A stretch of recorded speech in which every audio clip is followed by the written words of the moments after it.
Hello, and welcome to a live Deprogrammed with Keri Smith. I'm your host, Keri. I hope that you're having a happy Friday. I'm having a really eventful one. I decided to go ahead and do the live stream, even though we have, some of you know, we have a lot of construction happening right outside my window. Our old house, we're at the stage of our renovation process where we're having the whole porch and balcony and everything taken down and rebuilt because it's been rotted. There's been, it's just dangerous. You can't go out on the balcony, and the raccoons were getting in the house through part of the balcony that was rotted out. And so this house is over 100 years old, and the inside is amazing. The bones of the house are amazing. The way they built this with such care and just attention to detail, but the outside has I don't think that porch has been updated in all of that time, and so there's a lot of rotted wood, and that's what's happening. So all this to say, I'm still doing the show. I figured I'd try, and if you hear a lot of hammering and nailing and stuff, we'll see how bad it gets. We'll see if it becomes a distraction. So welcome. If it's your first time here, this is a live show that I usually do on Mondays and Fridays, and we just kind of talk about sometimes what's in the news, sometimes specific topics or things that are on my mind or things that people in the chat have suggested. And everyone's welcome here, especially if you are on the left and you don't understand what's happening in the world, some things that are happening in the world. If you feel like you don't understand people who've left the left, people like myself, or if you don't understand conservatives, or you think they're all evil, or if you think everyone who disagrees with you is a conservative, or that they're somehow bad people, you're welcome here. Please, we want you to come hang out. What is that Bible verse? I always get it wrong, but it's like such were some of you. There are many people in the Deprogrammed community in the chat who have come over from the left. I was in the left. I was in the woke part of the left, the social justice part of the left for 20 years. And there are many of us here. And so you're welcome. We just ask that you you don't have to respect anyone in the chat, but we ask that try and be civil, even when you disagree. And that's usually here, people are able to do that, which is great. So Lost Tribe says, greetings from Frankfurt, Germany. Hello from Germany. Guten Tag. I love,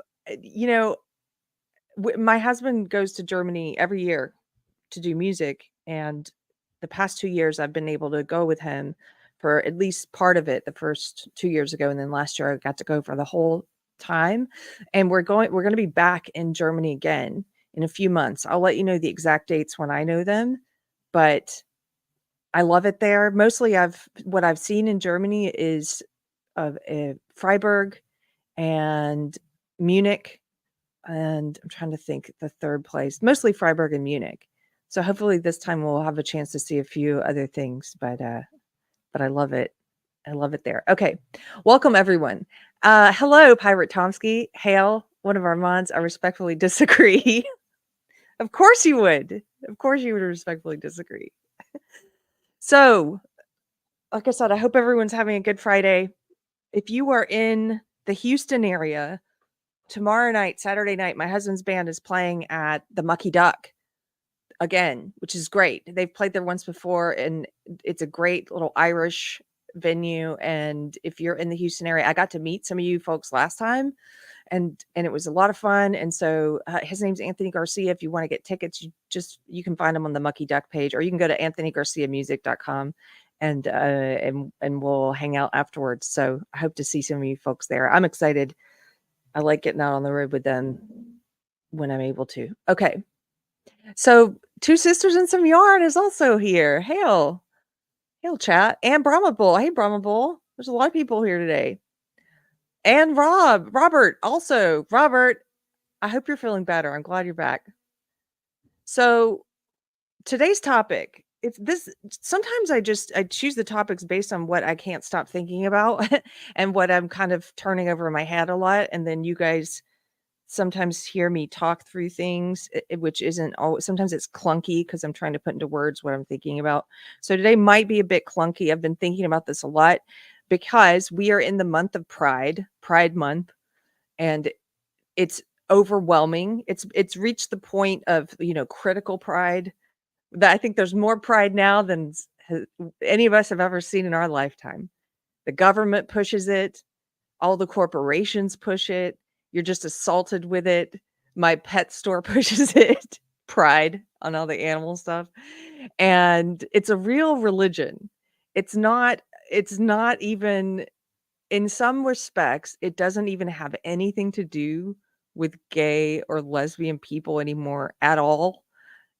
That's just the vector. They're using sexuality as the vector to push Marxism, to push identity Marxism, which is colloquially known as woke.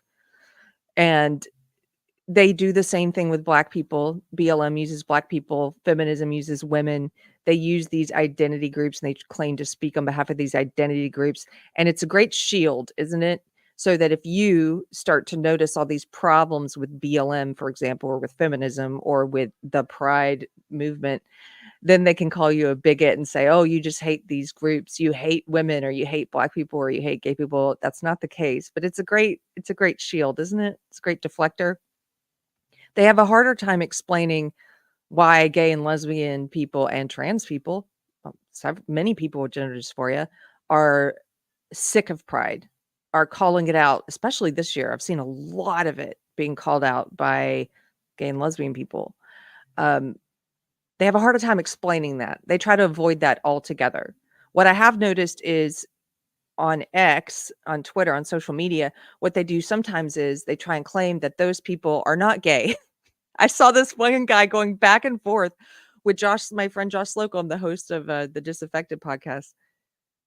And he kept trying to say that Josh is not actually gay, or that he's not a real person or something. He has a show. You can see he puts his real name on it and he's on video. Dude, like, it was just like, what? And Josh had a great point. He was like, aren't you the guys who are always talking about how we are invalidating your very existence? And yet that's just by opposing trans ideology, we're invalidating your very existence. And yet you guys are saying that conservative gay people don't exist, that I'm not real. It's kind of funny.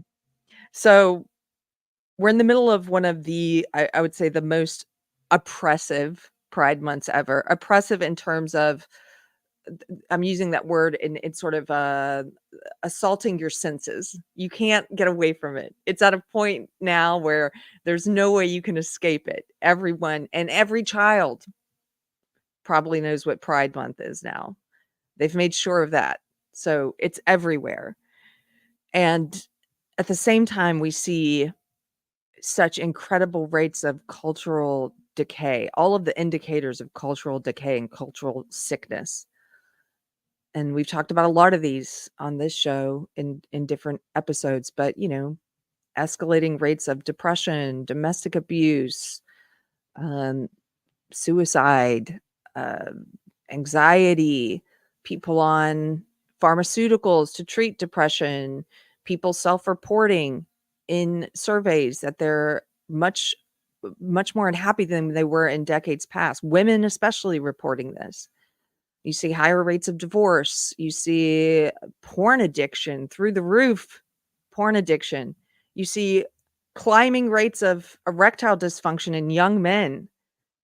You see all of these societal problems. The illiteracy rates of graduating seniors, it's crazy. And I think all of these problems have a common root. And it's that we have lost our path. We've lost our moral compass. This is what I think. Obviously, I would think this as a believer. I have many atheist friends who they might agree with me on some of what I'm saying, though they don't believe in God. They might still agree on some of it. I know some of them who do. But I think it's because we've lost our way. Now, social justice, that was my old religion. Before I came to God, I was in the social justice faith for 20 years, the woke ideology for 20 years. It is a religion. It has roots in Marxism, which I've just started thinking about as a theology, Marxism being a theology. And thank you to Logan Lansing for that. His book, The Queering of the American Child, is just really helped me look at some things in a different way. But it has roots in Marxism, and that was my old faith. That was my old belief system. And for many of the people who are in that woke cult today, which now the woke cult is mainstream. It's all of, the government, the corporations, everyone's speaking woke now. Now it's the dominant religion in the West. And for many of those people, it functions like a religion. It gives them a moral code. It gives them a place to go to figure out what is right and what is wrong. And so because our culture has adopted that as the dominant religion, we do see shaming. The subject of today's episode is, bring back shame. And I had some people pointing out, oh, the left shames. And you're right, they do. But I think their moral code is broken. It's not a proper moral code. And so they use the heck out of some shame, right? They will do cancellations, they will do mobbings, they will falsely call people racist and sexist and bigots. And so they're basically, their moral code is, they look at the world as a competition for power between identity groups. This is what social justice Marxism teaches them. This is what identity Marxism taught me. And they view the world as this struggle for power. And so they think that if you look at any category of identity, race, sex, sexuality, etc., that you can break it down into, you can find the oppressor group and you can find the oppressed groups, or the privileged group and the marginalized groups. And they think you have to redistribute this power among these identity groups so we can reach utopia. So they believe that men are an oppressor group. The oppressors are men, white people, straight people, skinny people, and it goes on and on. Cis, they came up with a new name so they can call us oppressors for not being trans. So cis is an oppressor group, and it goes on and on. And so they believe anything that I know this is going to sound simplistic, but seriously, if you're in an oppressor group and you're not part of the cult, like anything you do or say is bad. It's immoral. Like it's bad. It's bad. And they blame it on your race, your sex, your sexuality. Now, if you're not in the cult and you're in some of what they call the oppressed groups, like if, let's say, you're a Black conservative woman, oh my goodness, you're in two oppressed groups. You're Black and you're a woman, and yet you're conservative. So how do they explain that? Well, they say you have bad ideas and bad ideology, and it's because you have internalized the sexism and the racism from these oppressed groups. That you grew up in this culture where all societal and traditional norms were pushed by the oppressors, and that you've internalized that and adopted it's almost like they say you have Stockholm syndrome, sort of. And so you're a tool for the white cis hetero patriarchy. And so what you speak is bad because you speak the ideas of the oppressors. That's how they would describe it. So in this world that's dominated by woke ideology, woke religion, if you will, we do see shaming happening, and we see it in the craziest of contexts. I've interviewed many people who've gone through cancellations. Most recently, there's this musician, Brian Grapner. He's amazing. Please go check out that interview. He was canceled. His band was called the Gothsicles. He's got a new band called Gasoline Invertebrate. And his cancellation happened because on his show, Space Couch, he brought on a guest who the woke mob hated. And they offered as evidence that she was a bad person some of her tweets, which opposed gender ideology. And her tweets are pretty tame. So it was this weird guilt by association. It wasn't even something he did. It was just the fact that he was going to talk to her. So they started this online pile-on and mobbing, and he's a bad person, shame him, shame him. And all these people he had previously worked with started posting public denunciations of him and disassociating from him, and they joined the shame pile-on. And again, what was in their eyes, what was his crime? What was his sin? His transgression was talking to this person. That was it. And then his ex-wife joined the pile-on, and she said, basically, I can confirm that he's a bad person. That's not her exact words, but this is the gist of her.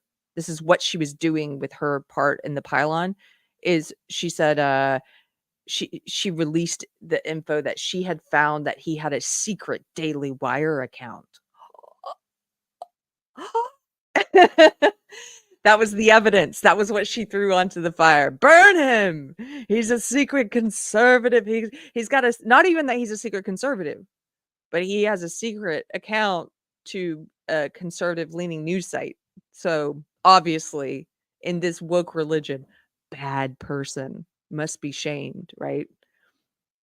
That's the religion that's guiding us at the moment.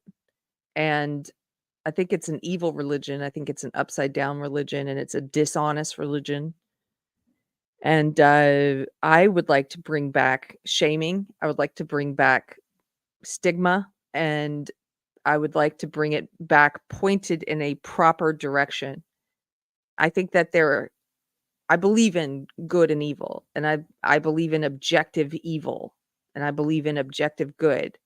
And as a culture, we've gotten away from that. Moral relativity led us to this place where once they got us to accept that, how can you say anything's good or anything's bad? Don't judge. If you're a Christian, don't judge, right? This whole idea of like, you need to let go of any of God's laws. You need to let go of any of God's judgments, and you need to be basically a nihilist as a Christian, to be a nihilist and say, I don't, anything goes. I don't believe anything's objectively good or bad or better than something else.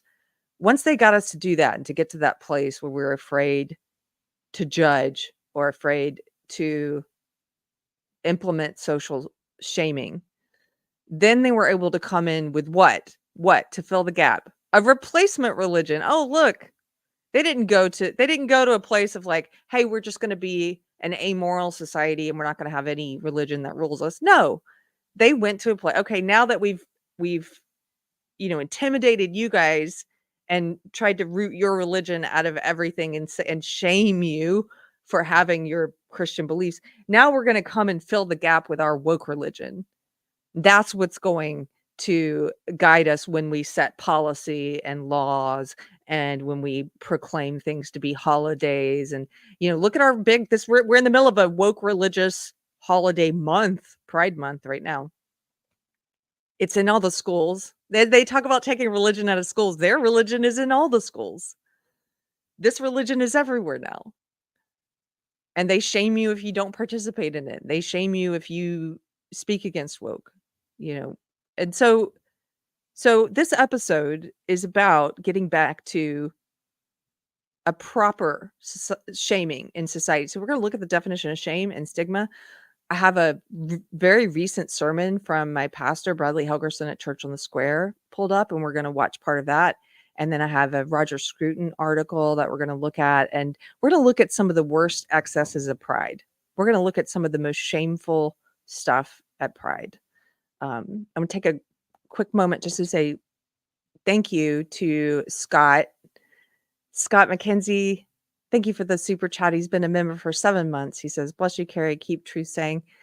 Bless you, sir. I got to see Scott recently. I got to see him this past weekend in Dallas at the Rippaverse and Geeks and Gamers and Friday Night Tights meetup. And I always love seeing you, Scott. And I also ran into him at the Jordan Peterson show a month or two ago. And I love seeing people in real life. That's why I love these meetups. I haven't spoken at length about the Rippaverse meetup, but it was so much fun. I got to see CJ from the chat was there, and yeah, a few other people. And I love what those guys are doing. They bring so many people together, and they provide this space for people to strengthen community, fellowship, relationships like in real life, and to come and connect, even if for a brief time, because these things are packed. So you can only talk to each person for a little bit. But it was amazing, and I had a great time. So thank you, Scott. Look, my resident atheist mod, Pirate Tomsky, is linking to my church. Thank you, Pirate. He put the link there for Church on the Square if you're interested. My church is in Georgetown, Texas, and we meet every Sunday at 2:00. We meet in the afternoon, so it's good if you like to sleep in. We meet at the Main Street Baptist Church now. We have a new location. We're meeting there, and that's in Georgetown. Okay, so let's start with this. So this has become a bit of a this Pride season, I think people are pushing back more than ever, which is great. I think people are done. Like, we're sick of it. We're inundated with it. And so there've been all of these different cities that are using taxpayer funds, taxpayer money, okay? The government is force feeding us a religion, force feeding us the woke religion, the identity Marxism religion. They're force feeding us this religion with our own money, and they've been painting these pride crosswalks. And so a couple things that we've seen happening are we've seen people painting over them and the law coming after them for doing so. We've seen trucks doing wheelies and donuts over them and leaving skid marks and driving away. We've seen young people on scooters leaving skid marks on them on purpose. And every time this happens in a different city where they're venerating pride, the government, the state is using your money to venerate pride, they come out forcefully and say, they're gonna prosecute to the fullest extent of the law, and they're looking for these vandals, these outlaws who would dare to desecrate our sacred and beloved pride flag crosswalk. First of all, don't paint anything on the road that you don't want to have skid marks, or you don't want cars to drive over. Hey, don't put your sacred symbols on the crosswalk if you don't want cars to drive over them. Give me a break. So here's one of the funniest ones. There've been a lot of these. I'm sure you guys have seen. Maybe I can pull up some of the videos. It's kind of funny. But this one in Spokane, Washington. Look at this. These kids have been doing wheelies on the scooters and leaving skid marks and stuff on the Pride crosswalk. And so let me read this tweet. The Pride flag crosswalk in Spokane, Washington has now been designated a no-go zone by Lime scooters following the arrest of multiple teenagers for leaving skid marks on the mural. The scooters will now shut down if they are driven over the Pride flag. So these scooters, these are the public scooters, not public, but the ones that in a lot of these cities now where you can rent these scooters. They're all over Austin. I hate these scooters. But that aside, these teenagers, this tickles me to no end. They're rebelling. What are they doing? They're rebelling against the dominant religion. But the dominant religion today is not Christianity. The dominant religion is woke. And they're rebelling against woke, and they're renting these scooters and leaving skid marks on the Pride mural. And so the company, the scooter company, or they have put in the coordinates of where this mural is. So if you try to now drive the scooter over the mural, it won't work. It'll stop operating to try and shut down this fun. So it's a no-go zone now. And I just like the way this account on Twitter, Polymath, Political Math, I like the way they talked about it because I thought this was perfect. They said, "And when you approach the flag of our faith, you must dismount your conveyance and carry it with reverence across the hallowed ground. For our God, pride, is a jealous God, visiting iniquity upon insufficiently respectful teenagers." Isn't that beautiful? And isn't it perfect? It's perfectly describing the sacred reverence they have for this communist flag and that they want us to have for this communist flag. It's just brilliant. Polymath, whoever you are, this is one of my favorite tweets of the year. I love it. So this is the dominant religion. And you are shamed if you leave skid marks on it. I want to show you one more related to this. This guy here. Who is I don't really know who he is. I see his name a lot lately. Brian Krasenstein. Do you guys know who he is on X? I think I see him show up once in a while. I haven't done a deep dive to figure out what or who he is, but every time I see him, I get the impression he's just saying things. He sort of seems to maybe I'm wrong. I shouldn't say anything because I haven't put in the work yet to have a, but I get the impression he might be kind of just sort of playing for engagement, maybe a little bit of like sort of, I'm going to say this controversial thing on this side, and then I'm going to say this controversial thing on this side, and then I'm going to go back to this side. And that's every time I see him, I'm like, wait, what is he doing? Do you guys know what I'm talking about? Oh, Brahma Bull says he and his brother are paid leftist shills. Well, that explains a lot. He doesn't come off as real. B. Allen says, do the work, Harry. I need to do the work. Okay, well, here he is. So he was talking about one of these truck drivers who left skid marks. Look at this. It's glorious. He left skid marks on the Pride crosswalk, and the authorities are looking for him. They're looking for this vandal. If you have any information about this truck driver who left skid marks on the, and look, this guy has a lawnmower in the back. He gets some work done like a real man. By the way, they are assuming it's a man. Could be a woman. I drive a pickup. Just saying. I wasn't at this crosswalk on this day, whenever this was, though. This isn't me. But this is a conscientious objection to the government force feeding us religion with our own tax dollars. That's what this is. This is a real life troll. I think this is hilarious. This is a troll, but it's not online. It's happening out in the real world. He's leaving skid marks on this Pride crosswalk. I'm grateful for it.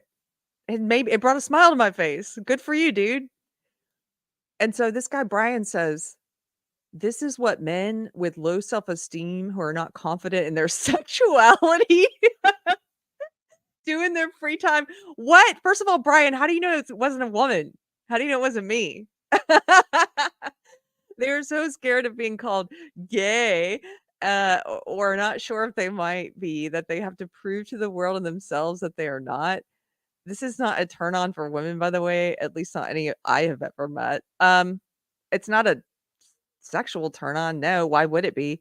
But is it a humorous and respect turn on? Yes. Yes, I have respect for this dude. And I also think he's funny, whoever's driving this truck. I think he has a good sense of humor. And so I tried to explain that, because it's like, what are you talking about? I was like, this dude's trying really hard to read into what amounts to a troll. This is a humorous pushback on government overreach, a funny, conscientious objection. It's exactly what it is. It's like those guys who dress up like Batman and go and disable the cameras that will ding you for driving old cars. Do you guys, that story when I'm talking about the Batman vigilantes? It's kind of a beautiful thing. It's kind of a beautiful thing. So this is happening in lots of cities now. There have been lots of these pride, this woke religious symbology installed in public places with the public's money, with our tax dollars, paying for this religious symbology, and people are like crapping on it, or they're skid marking on it. Great. It's funny pushback, and I think we need more of it. So can you guys hear the construction outside, or is it just me? Okay, we're gonna bring up a recent sermon from my pastor. Now, this is the first part of a series of sermons he's doing, and this one's called the series is Make Stigma Great Again. And if you want to find it, I linked to their account, so you can watch the whole thing below. I linked to the Church on the Square account. It's the Church on the Square in Georgetown, Texas, and my pastor's name is Bradley Helgerson. The text before the lesson is Revelation 3, verses 14 through 19. Revelation 3, 14 through 19. These are God's words.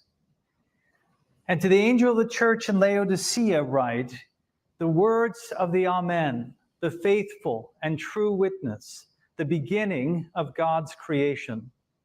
I know your works. You are neither cold nor hot. Would that you were either cold or hot. So because you are lukewarm and neither cold or hot nor cold, I will spit you out of my mouth. For you say, I am rich, I have prospered, and I need nothing, not realizing that you are wretched, pitiable, poor, blind, and naked. I counsel you to buy from me gold refined by fire, so that you may be rich, and white garments, so that you may clothe yourself, and the shame of your nakedness may not be seen, and salve to anoint your eyes, so that you may see. Those whom I love, I reprove and discipline, so be zealous to repent. May God bless the reading and preaching of his word. Amen.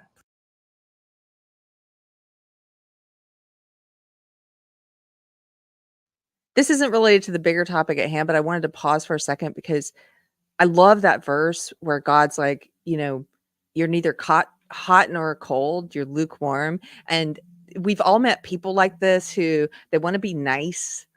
Nice is different than kind. They want to be a people pleaser, and they talk out of both sides of their mouth, and they never really say, they don't want to offend anyone. And if you're not offending someone, you're probably not saying anything of any importance or anything true. The truth is going to be offensive. Now, that doesn't mean I also don't like people who go to the extreme and are just their whole existence is about trying to offend. Those people are just as annoying. I'm going to say the most crazy thing possible that's also annoying. But the point is, to live in truth, you are going necessarily to offend people. You can't be lukewarm. You can't be like, no, I'm going to try to play it both ways because I don't want to make anybody upset. You're going to end up making everyone upset anyway by doing that, because you'll eventually be caught out as someone who speaks out of both sides of your mouth. And I love that verse where God's like, don't do that. I'd rather you be cold. Like, just say the truth of what you believe. If you don't have belief in God, then say it. If you do have belief in God, then say it. But don't walk this line, that some people do where they're trying to please everyone. I just wanted to do also before we continue, Neil James, Mr. Neil James of Blocked Magazine is here with one of his oogly cats in his avatar. I can't believe he's got an oogly cat there. And I love this man. I love his magazine. You guys, if you're knitters or crocheters, you can get the magazine for free. Blocked Mag. Go check it out. And he is one of the most hated knitters on the interwebs, hated by the woke knitters. He's a wonderful man. So he just said there's a flag crossing near me in Salford. I did a Freedom of Info request. It cost the taxpayers £19,000 to paint it. Meanwhile, they won't fill the potholes or repaint the road markings that are needed to drive safely. That tells you a lot, doesn't it? That they put this religion, this pride religion of having to paint pride flags everywhere is so much more important than basic infrastructure. We're going to spend 19,000 of your dollars of pounds to do this, to virtue signal, to signal our faith, our woke faith, than to actually fix the roads. Thank you also to Ehab for the $20 super chat. He says, my town line street with American flags does every summer for the past 20 years. An activist group complained, and the town leadership public statement was, we promote America, not ideology. This is the blue part of Pennsylvania. Good for your town. Can you believe that? Can you believe that, being an American and saying, I don't want my tax dollars to go for these American flags in the summertime. I don't want that to go to the American flags. That's somehow an abuse of my money to go to something a flag that stands for all of us, that unites everyone in this country. That's bad. But you know what? Those people who complained, if the tax dollars were going for something that's divisive and that's against American values and is a religion that opposes democracy and opposes the idea of a democratic republic and opposes capitalism and opposes individualism, if they were to do the pride flag, basically is what I'm saying, those same people would be happy with it.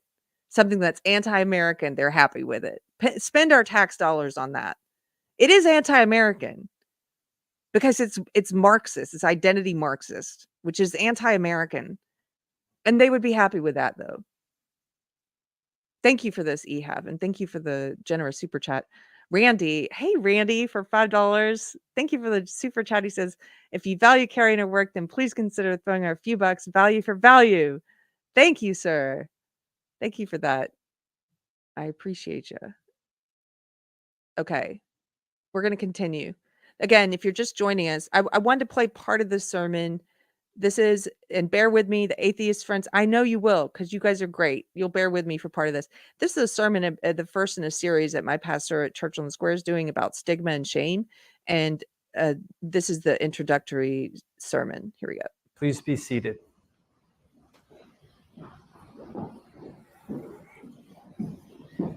This afternoon, we begin a series of lessons on the subject of shame.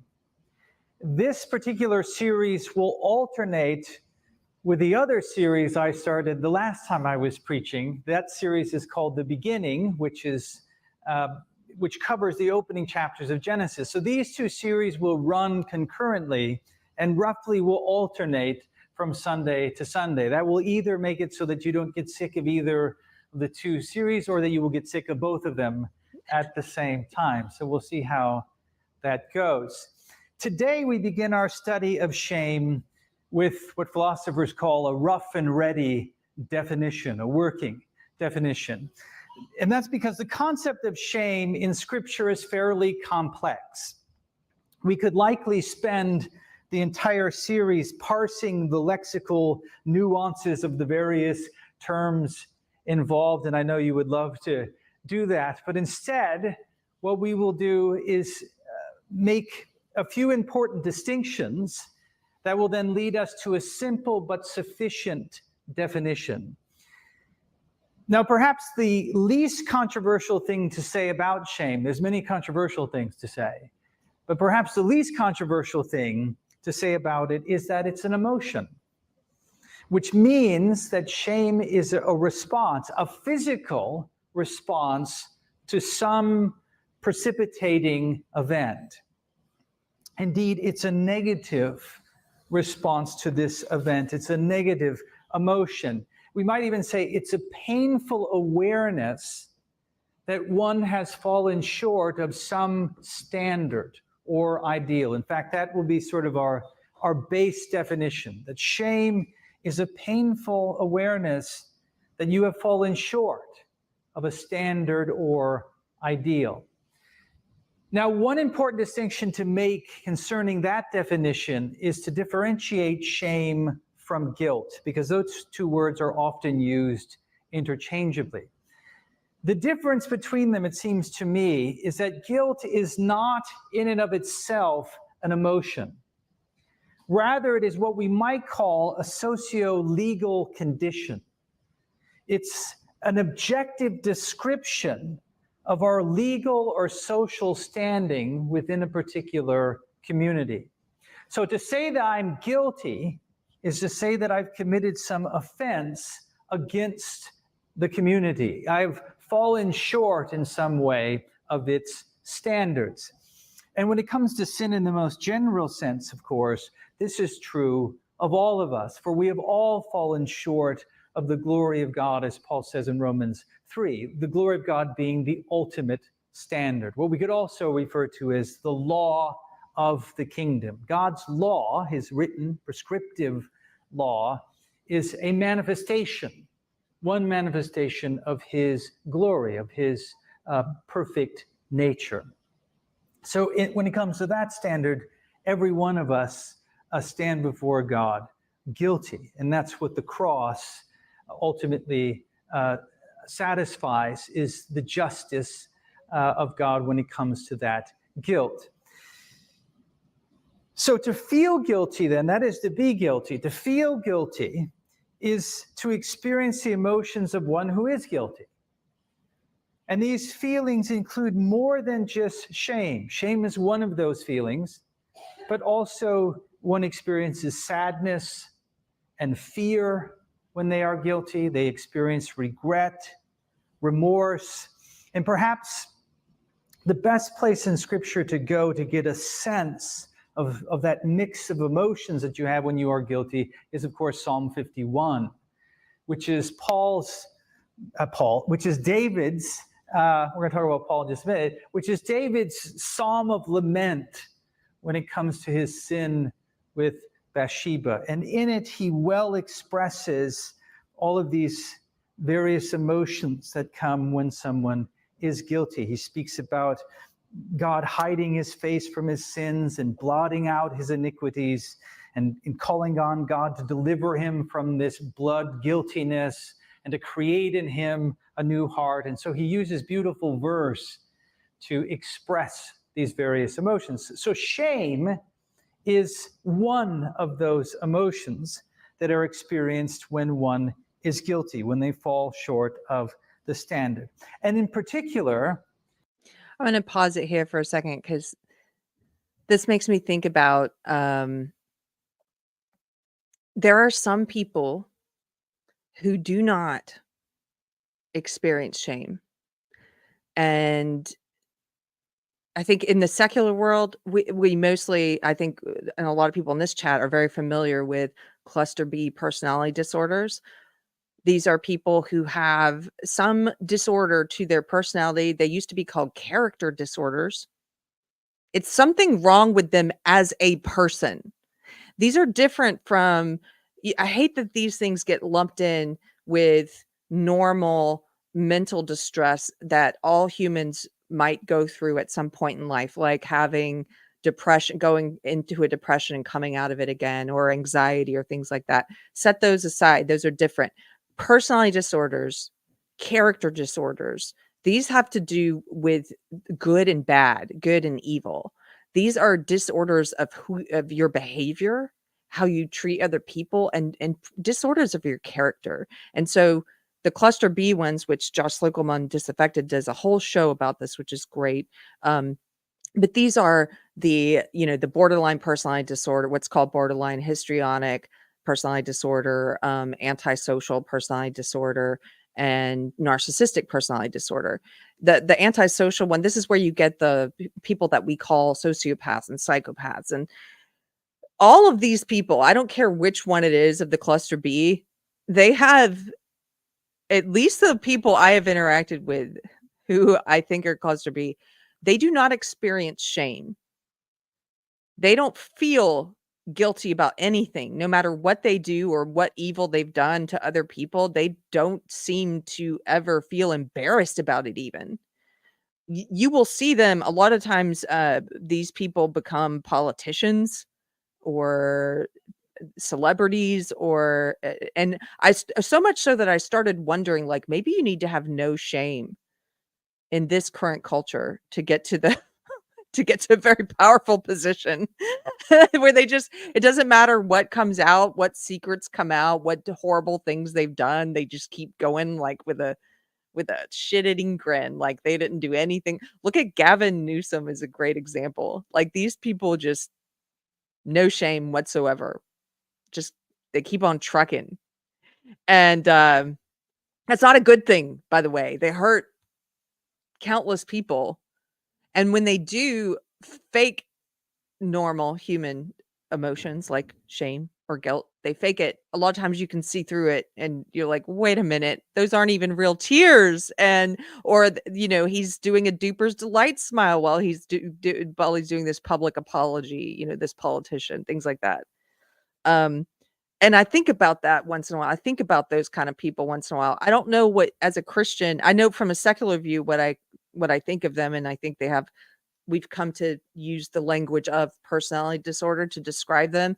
Maybe in the Bible you would think of them as the people that, like that verse where God's like, it's a God hardened his heart. Maybe they're people who have hardened hearts. I don't know. Maybe they're possessed. I don't know. I have to talk to more Christians about how they describe these type of people, but they're not normal. They're not normal. They're predators. They're like predators. And I think that a lot of times when we give advice for normal people, that it's hard to apply it to these aberrant personality types, because they don't really fit into. So, for example, normal humans, we can sometimes get locked into a place of shame.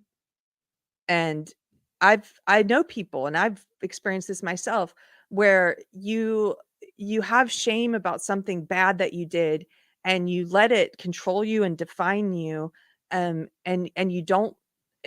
God releases you of that. Like, once you found God, God forgives you. God takes your shame. He takes it from you.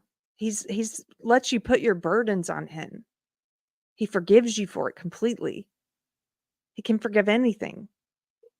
If you're humbled and repentant and you chase after him, he can and will forgive that. And so if I'm talking to a normal person, it's like, sometimes if they hear, bring back shame, or we need more shame, they're already drowning in shame. And so they're like, what are you talking? Like, they're walking around in so much shame that they're continuing to engage in bad behaviors because they don't see a way out of it. And so for normal people, I'm kind of like, we need less baby. You need to find God and let go of that shame to get out of those bad behaviors. So you quit punishing yourself with vices like alcohol and drugs and porn and cheating and sex and whatever. All your bad things that you do, all of the sins that you do, because you're ashamed of previous sin. It's a cycle. So for normal people, I'm very wary of today's topic. I want to make this distinction, because normal people, it's like, sometimes they're drowning in so much shame already, and you have to learn how to. It's good to have shame. That means you recognize you did something wrong. You did something bad. But once you've recognized that, once you've gotten to that place of regret, then you can move. God helps you move past that, so you don't stay in that. Like, a lot of people, like, before I had God, I would just stay in the shame. And God helps you move past it once you recognize, I did something wrong. I regret it. I have repentance. He takes that from you. He gives you freedom. Now this other aberrant type of personality, whatever you want to call them, predators, sharks, cluster B people, whatever, those people who they don't have empathy for others. They don't experience shame. Nothing they do, no amount of evil that they do seems to embarrass them. Like, those people, they need to be. This is why we need public shaming. This is why we need public shaming, I think, because society needs to pull them in check, and society needs to remove them. We have teachers right now, for example. We have public school teachers who have OnlyFans accounts, public porn accounts of themselves doing sexually degrading things publicly online and making money doing that, and then going the next morning and teaching your third grader. They obviously have no shame about it. They have no shame about doing that. This is where public shame needs to fill in the gap. There needs to be so much public shame against a teacher who would do that, that it doesn't matter if she individually has shame or not. She won't be able to show her face in that school again, because there will be consequences. This is where public shame is good in a society, in a community, in your town. So that those who don't personally experience the normal range of human emotions, it can do all kinds of evil and depravity and not feel guilty about it. They face public consequences, social ones. Does that make sense? No, tarred and feathered. No, that's not what I mean. See, and then we're about to get to this in the sermon, Dan, because my pastor was talking about this, and the Roger Scruton article I have pulled up talks about this. But my pastor has a great quote. He shared it. I think it's part of this sermon, but it's about how social stigma in a healthy society works to help the society to self-govern. So you don't need authoritarian, like the punishment from laws, because you're self-governing and there's checks and people rein in their behavior. Even the lawless rein in their behavior so they don't face the social stigma, the social consequences, being shunned, being looked down upon. Even if they personally, like, we shun as a society, we've stopped shunning and shaming a lot of things. Apparently, we as a society don't shame porn anymore. We don't shame teachers having OnlyFans anymore. But one of the things we still shame currently is murder, unless it's in the womb. But we currently shame murder, right? So if your neighbor murdered someone, hopefully you wouldn't let that neighbor watch your kids. Like, you wouldn't want to, it would be that they would experience some social ostracization at the very least. Even if the laws had changed to where we said, that's cool, you can do that now. You can murder now. We would still socially shame them, right? I think we're going to get to a place where, because we keep losing the ability to say socially certain behaviors are wrong, certain behaviors are bad, then you're going to get to a place of complete lawlessness where people are going to vote for a real authoritarian. They're going to start to vote for real authoritarian policies, a real strong man to come in under the law and enforce. I was kind of talking about this last night on a stream. Like, is it Singapore where, the law will come in, they will cane you for littering, when people go to that extremes, because you've lost the ability to socially shame certain behavior. I know Slocum talks a lot about the putting the shopping cart back, and I've seen that in other memes and analogies where it's like, the society is starting to break down, where we don't have a social contract anymore when people just start leaving the shopping cart wherever they want, like, screw everybody else. We should be socially shaming that. Like, you're the kind of person who doesn't put it back? Gross. You're the kind of person who doesn't wash your hands after you go to the bathroom? Gross. Social shame is good, so you don't need the law to come in and enforce as much as you would without the social shame, right? Does that kind of make sense? Okay. Jody, thank you for the super chat for $4.99. Jody says, since predators have no internal shame, they need external consequences. Yes, that's it. Thank you. You said it much more succinctly than I did. I'm kind of trying to put my thoughts into words, and it's coming out kind of clunky. Yes, they don't have internal shame. They need external shame. They need a society that frowns on this behavior so that they keep their behaviors more in check. They have more incentive to keep their behaviors in check, because they don't care. I've seen evil people say, I have seen an evil person, I'm thinking of a specific one now, who has said outright in social media that the only reason this person doesn't do horrible, evil things like murder and stuff is because they wouldn't want to lose their freedom by going to jail. They wouldn't want to suffer the consequences of it. Like, basically, this is a person who doesn't have any sense of right and wrong and would do anything without the law to restrain them and without social shame to restrain them. Thank you for that super chat. Okay. Texas Sheep Lady. Hey, she says, LOL, you'll get shamed for returning your cart in Alaska. People with mental challenges are hired for that job. Oh, well, if it's somebody's job to return it. I'm not in Alaska, so I didn't know that, but that's pretty funny. Okay. I'm trying to see if there's any other questions. Okay, let's continue with this. I just wanted to pause there because that was a thought I was having during this sermon, was about, the people who don't actually experience shame and the people who do. And sometimes the people who do experience shame, we can get caught in a spiral of it. And that's also bad. You have to learn how to get out of that.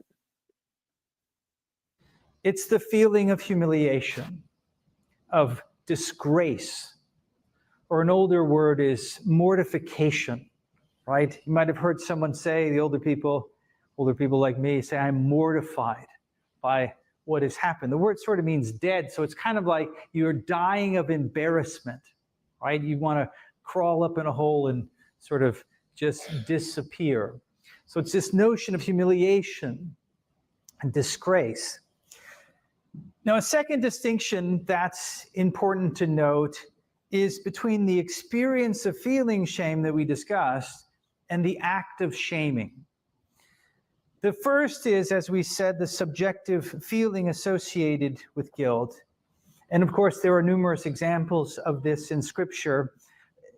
The most notorious, no doubt, is the one that was read to us in the beginning of Genesis, in Genesis 3, which describes the fall of Adam and Eve, that upon eating the forbidden fruit, as we read, their eyes were open, the text says, and they realized that they were naked, and they were filled with shame, and then they hide themselves not only from one another, but then from their Creator. Now, in this passage, we're going to come back to this passage because there's a lot of interesting symbolism that's there concerning nakedness and associating shame with nakedness and the covering of nakedness, and this desire, which is interesting, to hide. As I said, when you feel shame, you sort of want to crawl up in a little hole and die. You want to sort of disappear, which is an interesting a sense to have when it comes to guilt. So we're going to explore that symbolism and those connections in a future lesson. But the point is that that's the emotion, right? The act of shame, though, is what an individual or group does to bring about that experience of shame, whether it be in an individual or in a group. It's a form of discipline that also plays a prominent role in Scripture. The Apostle Paul, in particular, actively shames his brethren when he writes to them in an effort to not only regulate this community of Christians, but also to conform them to the image of Christ. Again and again, particularly in his letter to the Corinthians, this is not a surprise. Do you know that letter? But he says things like, I say this to your shame. So Paul clearly engages in this act of shaming, and of course, throughout Scripture, maybe even most specifically in the Old Testament, we see that God uses, and his apostles and prophets use this act of shaming in order to conform people to his image. Okay, so that gives us a working definition that we will use throughout our study. What I want to do now is to talk about why this study is necessary. Why do we have to have this kind of study? Why am I going to dedicate numerous lessons to this particular subject? Well,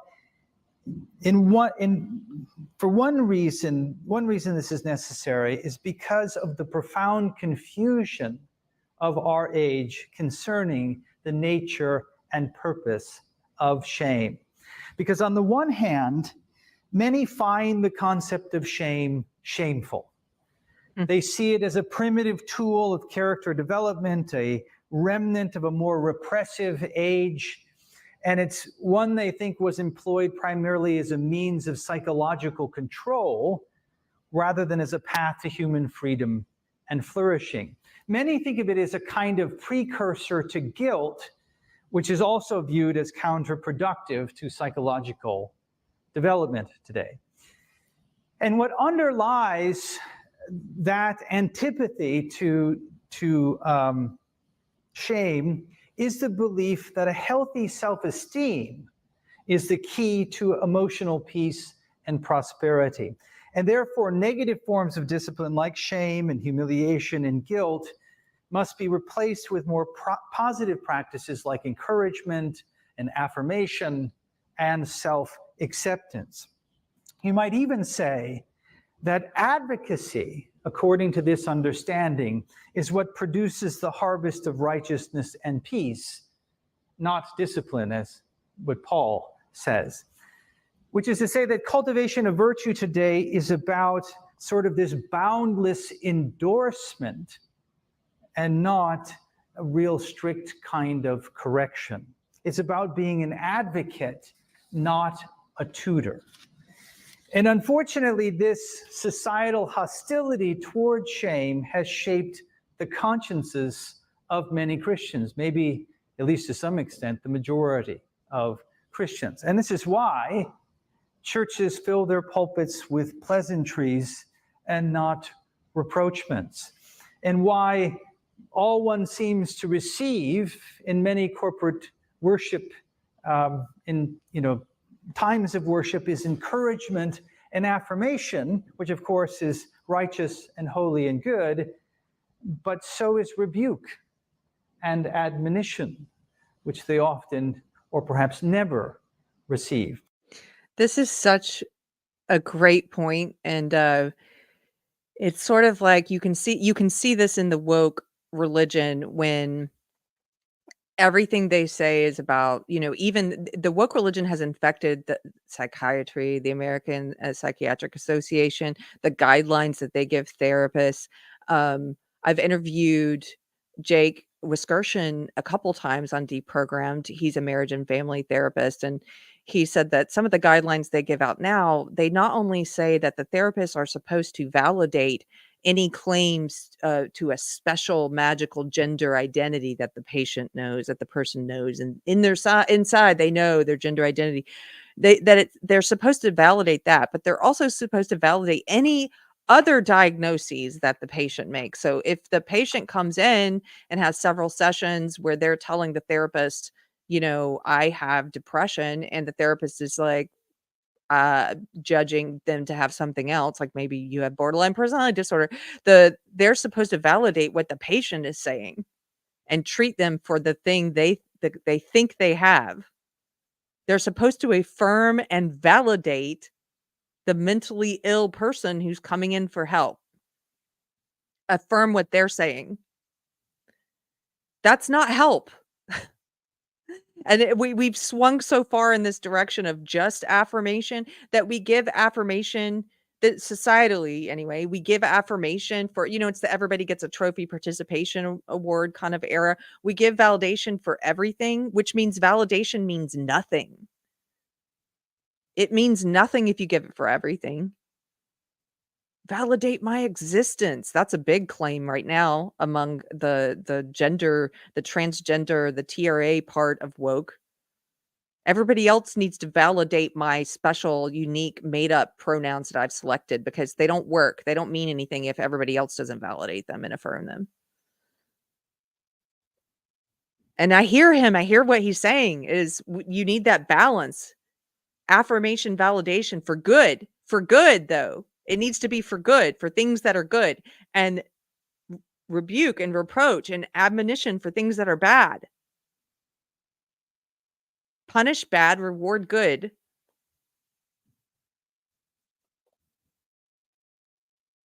Stephen Landau is here. Hey, Stephen, for $10. Thank you for the $10 super chat. Thanks for supporting Deprogrammed. He says, the woke seek to destigmatize many of the sins, gluttony with fat positivity, murder via abortion, lust, LGBT, etc., greed, and envy. We need to get rid of the word destigmatize.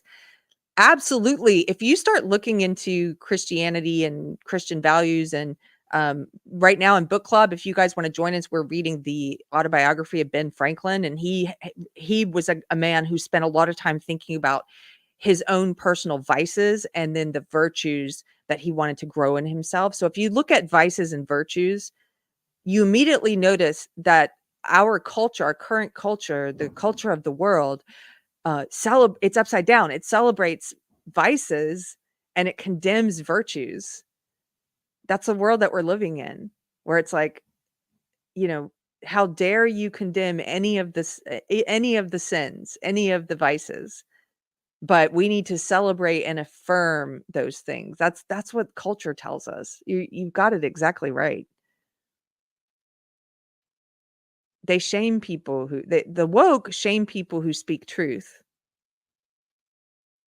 They pervert shame. They turn it upside down. They use shame against righteousness. They use shame against truth telling in large part, on average, I would say, for the most part. Super based, the Deprogrammed membership fairies here. Thank you for gifting 5 memberships to the channel. And I liked this comment by James. Hey, James Dakota. He said, shame is only good when oriented towards good. Liberals in quotes. And I love that you put it in quotes, right? Because they're not really liberals. leftists are not actually liberal. But he says liberals love to shame. They just shame good or normal behavior. They do. And as we've covered in previous episodes, they believe you can read any of feminist theory, queer theory to understand this belief system better, where it comes from.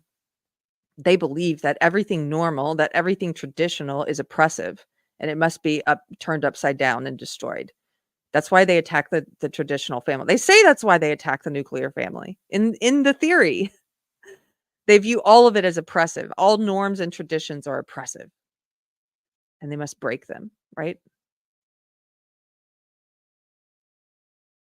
Okay, I'm gonna add this back. You guys are awesome letting me play this. I mean, but his sermons are so interesting. If I know to an outsider, if I were to say, if they say, "What do you do on your podcast?" I'm like, "Well, we talk about things I'm into," and sometimes we watch a sermon, they're like, "Oh, it sounds so boring." But it's not boring. It makes you think. His sermons always make you think. I love them. And you guys are awesome for letting me play this one. I don't often. Every once in a while I'll play a little clip. This is probably the most I've played of one of his sermons, but this is a good one. It's very relevant to the month that we're in, the woke religious holiday of Pride Month, and hopefully it'll make about the purpose of shame, societal shame, and the purpose of societal stigma, and why those things can be beneficial if aimed in the proper direction, why they can be beneficial and prevent authoritarian law. And the reason for this imbalance, as T. Lee Lau points out in his monograph on this subject, which I will reference quite a bit through our study, the reason for the imbalance, according to Lau, is that churches are no longer promoting, and I'm quoting him here, a religion of sin, righteousness, justice, holiness, and repentance, but rather one of feeling good and inner peace. The language of remorse, rebuke, shame, discipleship, and the cross have been replaced with the feckless language of happiness and niceness, close quote. Meaning that the congregation, more and more this is true, it's no longer viewed as a growing body of believers who are in need of rigorous discipline, but as a nursery of perpetual infants who are in need of a weekly diaper change. Now, one sign of this shift in mindset, and I wonder if you've noticed this, I've noticed this in the last few years, is the incorporation of therapeutic language in preaching. Sermons that are saturated, as Brad East points out, in the talk of wellness and health and toxicity and self-care and harm and safety, and we have to be balanced, affirmation or holding space or being well-adjusted, and on it goes. He's so right. You guys know this kind of like, I think of it as the NPR speak. It's like the NPR woke speak, therapeutic sounding speak, and it has infiltrated some churches. I don't hear it a lot in mine, but and it's not just the words that they use where they talk about holding space to, and on our journey to, and it's not just the hypnotic the phrases, the repeated use of these kind of phrases, but it's also the tone of voice. It's that mommy NPR voice that they usually talk like that, and that's just sort of, wait a minute, are you trying to hypnotize me? It sounds like you are. That mommy NPR voice talking about holding space. Very therapeutic language has begun to dominate biblical teaching. Now, it's not that Scripture rejects the language of healing and restoration. In fact, it uses it very often, but it always uses it in the context of sin and redemption. Meaning that Jesus came to heal, yes, but he came to heal sinners. And it's a healing that requires complete humiliation, a death to yourself in order to take place. Now, I want to spend the rest of our time talking about some of the consequences of this triumph of the therapeutic, this sort of zeitgeist that has taken over much of the evangelical church, because it seems to me that the consequences are legion, and it's not just affecting the church, but then, of course, it's being spread in the church, and then it's going out and affecting all the other ministries and families and the rest. Now, there are many consequences, but I'm going to mention a few of the ones that I think are most important. Firstly, as Gregory Jones has warned, by adopting a therapeutic framework, the church is in danger of distorting forgiveness by turning it into a self-help process. How many times has someone said to you that, when you're going to forgive someone, don't forgive the person for their sake, right? Forgive the person for your sake. The emphasis more and more seems to be upon that.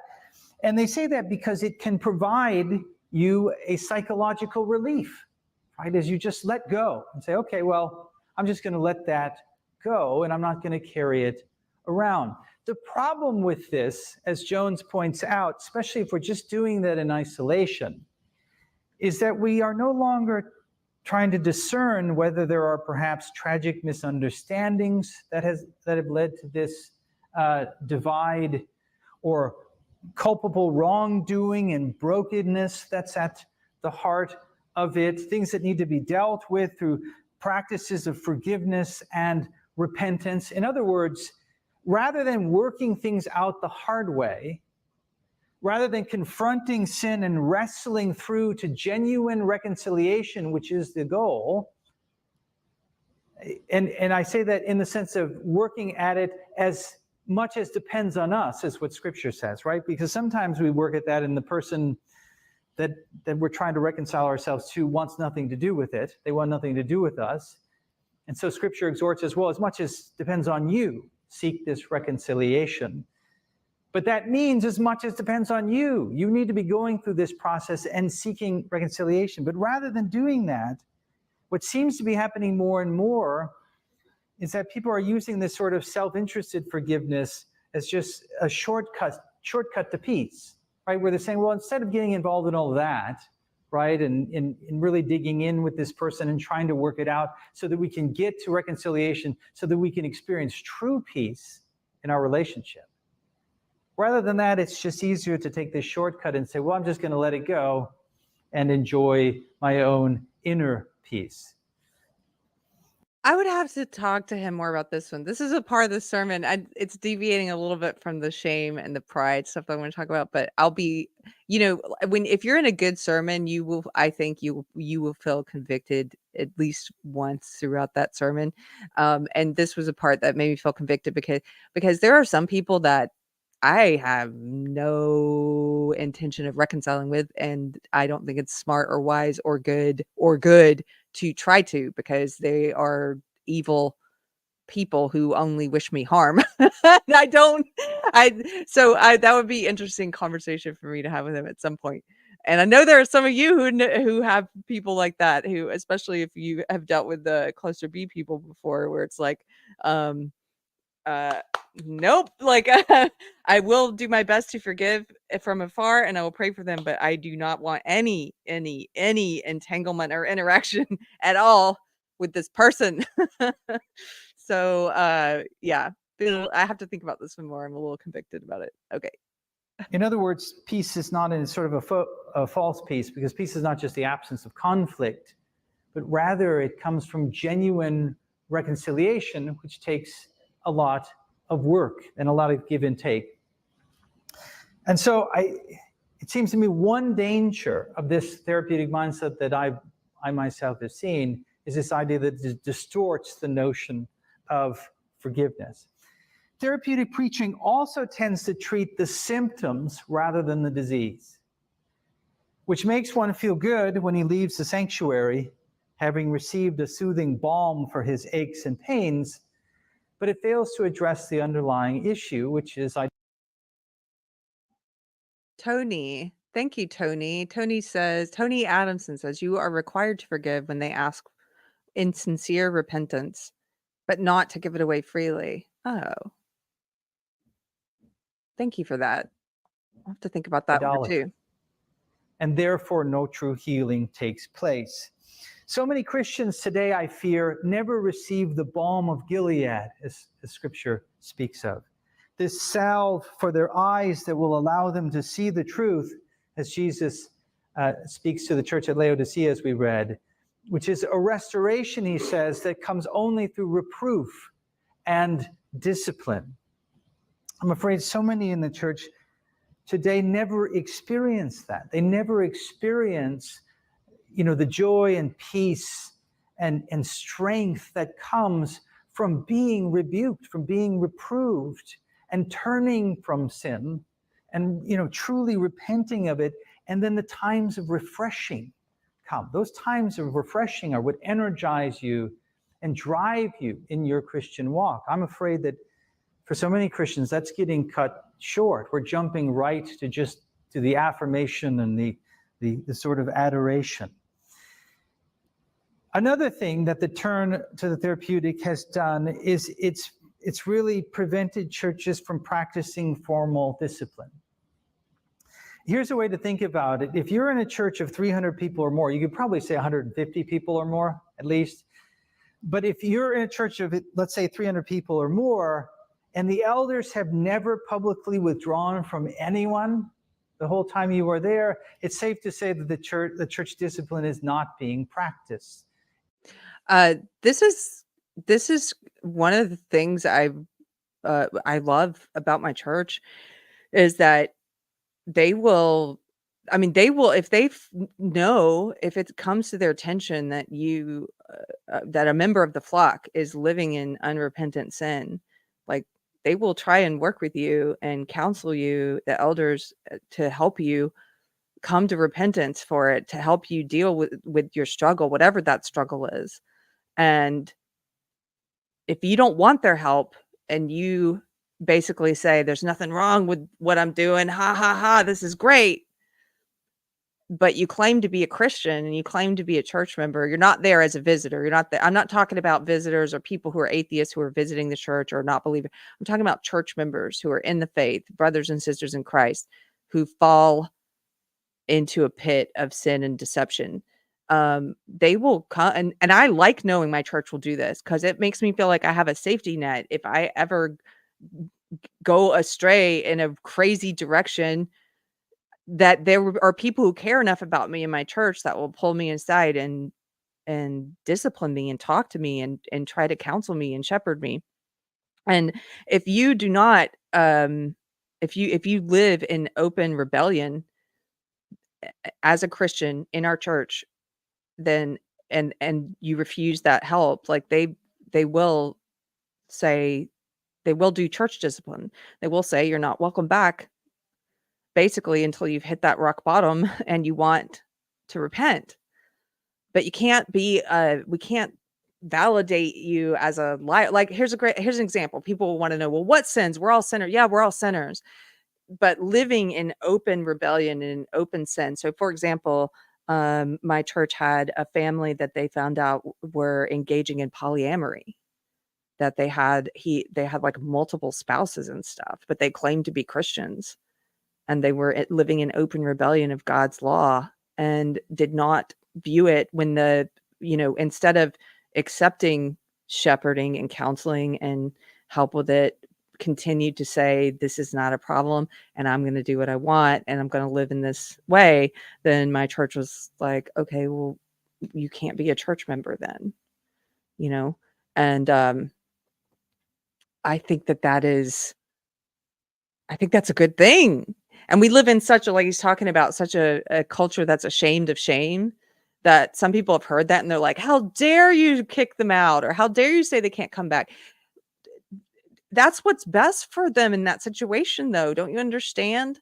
Because the hope is, it's like with an addict, and when you finally stop enabling and you finally stop, let's say you're a mom who has a son who's an addict, you finally stop giving him money for booze, you finally stop bailing him out, you finally stop saving him from the consequences of those bad choices and the consequences of that spiral into darkness. When you finally stop doing that, it is going to, from the outside looking in, it's going to look like, oh, how could you do that? How could you reject them? How could you not bail them out of jail this time? And it's like, because I'm trying, hopefully, painfully, because it hurts, because you love this person, you love this member of the church family, but it's like, this is hopefully so that you do hit that rock bottom and become, God is able to humble you, and you do cry out for forgiveness, and you do want to repent from this thing and leave this thing and be reunited with your brothers and sisters. Does that make sense? I know I'm asking that question a lot on this stream in particular. I'm going to stop asking that question, but I'm trying to explain it. I hope I explained it okay. That's not for everyone who, there's a, talked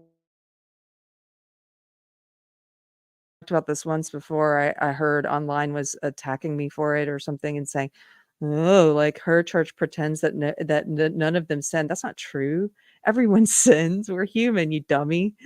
It's that if you are living in open rebellion against God's laws and claiming that it's not rebellion against God's laws, then why are you even here? Why are you perverting Christianity? Why are you claiming to believe in these things that you don't believe in? That's a very different thing than sin. Yes, Randy says it's called loving disengagement.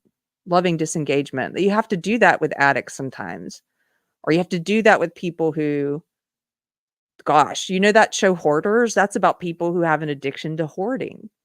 And I've seen episodes of that show where family members have had to lovingly disengage and say, I can't support you anymore. I can't hang out with you because I love you so much. I want you to get this mess cleaned up and save your health and your home. And I can't be a part of enabling anymore.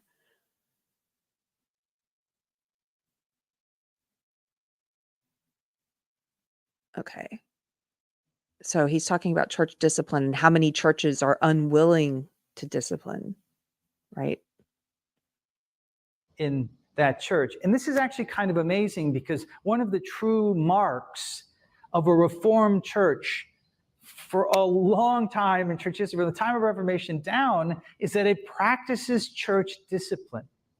In our Protestant movement, church discipline has been one of the features of Reformed churches. And I don't know, I haven't seen data on it, but my guess would be is the vast majority of churches do not practice church discipline, in part because of the rise of the therapeutic. In other words, the reason they're not practicing it is because the elders know how such public humiliation is going to be received by the congregation. The congregation has been shaped in this way to have an aversion to shame, and so they're not going to engage in that with the potential of losing their congregants. But here's the thing, it's not just churches that have been infected by this aversion to shame. In the 15 years that I spent in Christian education, it was a given that even among parents who affirmed the rightness of public shaming in principle, and those were few, by the way, but even among those who understood from Scripture that public shaming was right, they affirmed it in principle, they would vehemently oppose it being applied to their child in practice. For example, it was a school policy we had that if a student was caught cheating on an exam, he was required to confess his transgression to his classmates and to entreat their forgiveness. In other words, he was told that you have to seek real reconciliation, that you are now in debt. You've done a wrong to this class. You are in debt to them, a spiritual debt, and you have to go and ask for forgiveness so that you can be let out of that debt, so that you can truly reconcile with your fellow Christians, your fellow students.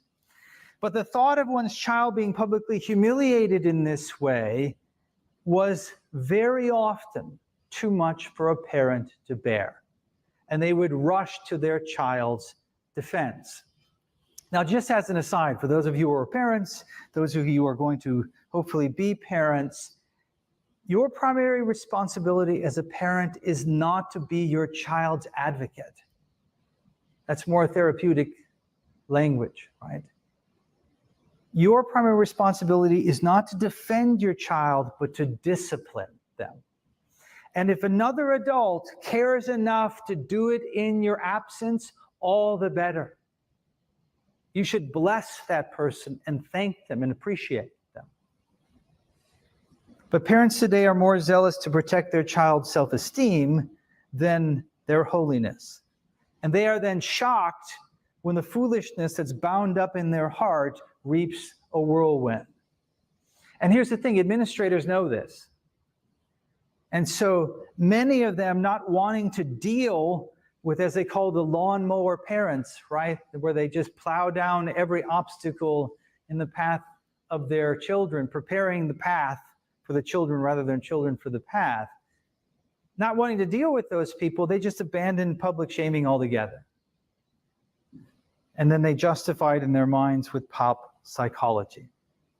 So even in the best of Christian schools, my sense is, even in those that are the most strict, they are having to deal with this therapeutic influence, this aversion to shaming, and it's going to have a dramatic effect upon the behavior of the students, upon their spiritual development. A final consequence of the loss of shame concerns society itself. Okay, we're about to get into the society part. I'm going to remove this for a second just to catch up with a little bit of the chat. Basketful of Yarn Co. says, does this pastor put his sermons on YouTube? Yes, this is my preacher at Church on the Square in Georgetown, Texas. And you can find the sermons here. Thank you, Robert. He put it up. Church on the Square, 1540. And you can also search for it. His name's Bradley Helgerson. And then Emo Trash just made me laugh because he said he's going to translate everything into Gen Z for us. I appreciate it. And he says, TLDR, too long didn't read. Living in Delulu gets you the loving banhammer.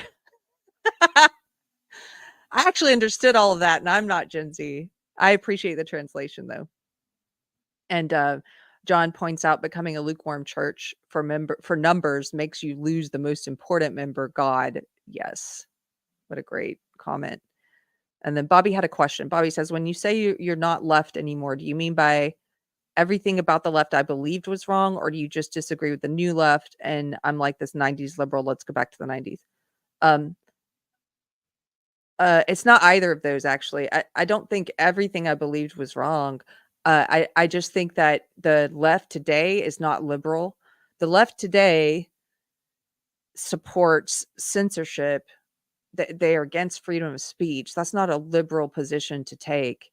They support government overreach and government tyranny and government authoritarianism, like the government having a say over what you can do with your body, over if you can operate your business or not. We saw a lot of this during the COVID years. It became very stark. I started to notice it a few years before that, but during the COVID years, it became very apparent that the left was just on board with the government saying that small businesses would have to close to keep everybody safe. Like mom and pop businesses, they went out of business. It was the biggest transfer of wealth from the middle class to the elites that we've ever seen. All these corporations got to stay open. The government's deciding this stuff, like that people had to get an injection. They want a lot of the politicians on the left, a lot of the celebrities and people on the left were pushing for vax mandates, mask mandates, all these things against personal liberty. Personal liberty is freedom. And a lot of them they're against personal liberty. They're against freedom of speech, freedom of association. They're against all these liberal concepts. And it was a real mind twist to realize that the left, which I'd been wrapped up in the woke left for 20 years, that it was not liberal. And also that the social justice ideology that I was in was actually, even though it claimed to be, and I thought for so many years that it was about ending and fighting racism, and it was about ending and fighting sexism, it actually was racist. It is racist and it is sexist. And it took me so long to see that because I was deep in this cult of belief, man. It took me so long to see that, where it's like teaching you that you have to judge and treat people differently on the basis of what identity groups they're in, that we should judge and treat people differently based on what race they are and what sex they are and what sexuality they are. It teaches you that. And it teaches you words and phrases to say based on their race, to shame them if they're white or if they're men, right?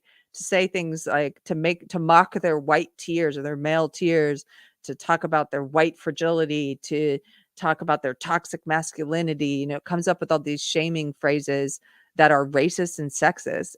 And you don't end racism and sexism with racism and sexism. It's not the cure. You don't end it collectivism. Racism is a kind of collectivism. Collectivism is where you look at people as members of a group instead of as individuals, and you judge and treat them as group members. Well, that's a black person. I'm going to treat them this way. That's a white person. I'm going to treat them this way, right? That's collectivism. You don't cure one kind of collectivism with another kind of collectivism. You cure collectivism with individualism, where you treat people as individuals. You judge them based on who they are as people, their character, their behavior, their values. You judge them on those things, not on what race and sex they are. Yeah. So I hope that answer. It's kind of a long answer, but I'm still liberal on many things.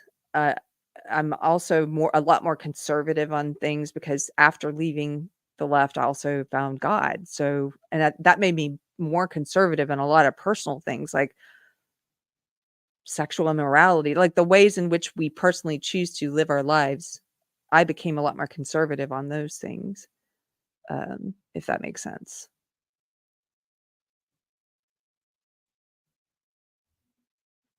Okay.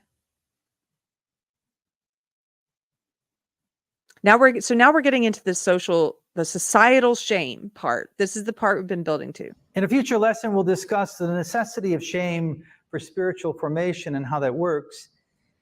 But it's also important to consider the profound effect it has on bringing order to society more generally. Indeed, apart from the regulating principle of shame, peace can only come through the sword, which is to say, essentially through authoritarianism. A truth that was understood by everyone up until 15 minutes ago. Did you hear that? That's the part.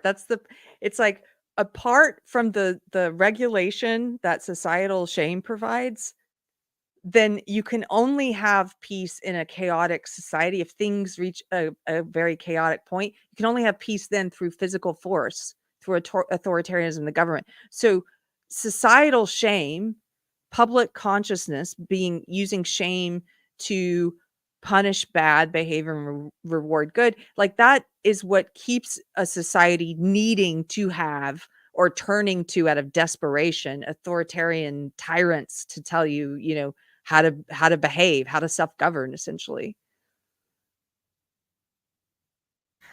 Philosopher Roger Scruton helpfully reminds us of this. In almost all matters that touched upon the core requirements of social order, our predecessors, and there he means 18th century and early 19th century Westerners, our predecessors believed that the genial pressure of manners, morals, and customs, enforced by the various forms of disapproval, stigma, shame, and reproach, was a more powerful guarantor of civilized and lawful behavior than the laws themselves. Inner sanctions, they argued, more dependably maintain society than such external ones as policemen and courts. Apart from self-governance, the laws must be expanded and made more complex in order to fill the void. As Paul says in 1 Timothy 1:9, the law is not laid down for the just, but for the lawless and disobedient, for the ungodly and sinners, for the unholy and profane.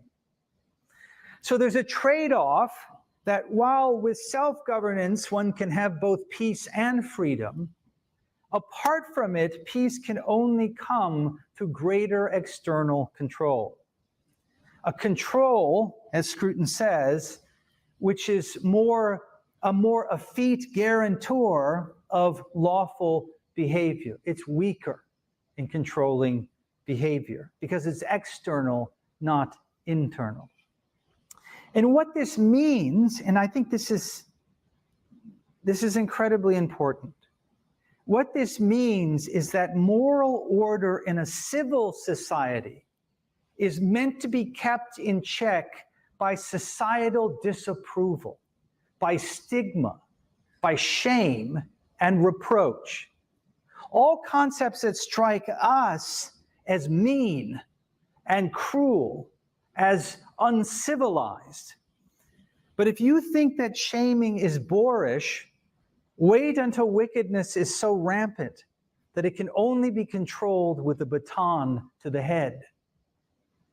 That's that quote of his I mentioned earlier. It's like, if they have successfully scared us or intimidated us away from sharing our Christian opinions about what's good and bad, about what's good behavior and bad behavior. If we don't want to be seen as mean, we don't want, we want people to think we're nice.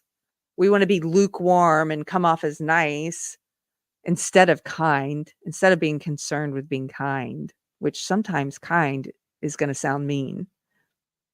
If they successfully do that, and we are cowed and we say nothing while the government force feeds us a degenerate Marxist religion in our public squares and puts this communist flag, this pride flag on everything. If we are too scared to say anything and to talk about this evil, then society is going to continue to fall apart until we get to a place where it can only be reined in through force.